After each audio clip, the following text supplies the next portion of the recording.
శ్రీ లలితా సహస్రనామ స్తోత్రంలోని 746వ నామం భాగ్యాబ్ది చంద్రిక. మంత్రస్వరూపంలో శ్రీ భాగ్యాబ్ది చంద్రికాయై నమః. మనం ఇంతకుముందు నామంలో అమ్మవారిని మన దురదృష్టములను దూదిపించవలే పోగొట్టే తల్లి అని తెలుసుకున్నాం. జన్మ జన్మల నుండి వస్తున్న పాపాలు ఈ యొక్క దురదృష్టములకు కారణం అవుతాయి. అత్యంత బలమైన ఈ దురదృష్టములను అమ్మవారు తన అనుగ్రహంతో తొలగించగలరు అని తెలుసుకున్నాం. ఆ తర్వాత నామంలో యవ్వనంలో ఉండగానే భక్తిభావనను అలవరుచుకోవాలి.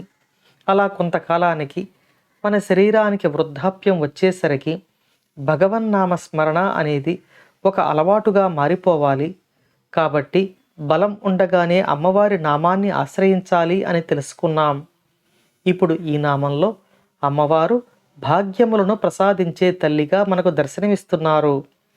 ఈ నామంలో అనంతమైన సముద్రము నిండు పున్నమి నాడు ఎలా పొంగుతుందో అలా భాగ్యములను మనకు ప్రసాదించే తల్లిగా ఈ నామంలో అమ్మవారు దర్శనం ఇస్తున్నారు.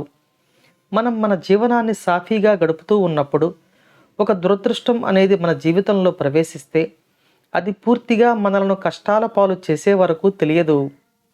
అదేవిధంగా అదృష్టము అనేది మన జీవితంలోకి ప్రవేశించిన మనము మొదట ఆ విషయాన్ని తెలుసుకోలేము. అలా కొన్ని అదృష్టములు మనం తెలుసుకోలేకపోవడం వల్ల చేయి జారిపోతూ ఉంటాయి.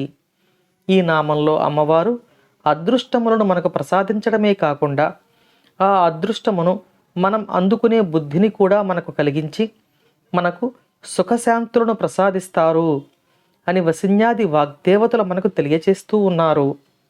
దురదృష్టములను తొలగించే తల్లిగా, అదృష్టములను ప్రసాదించే తల్లిగా ఈ నామాలలో మనకు అమ్మవారు దర్శనమిస్తున్నారు.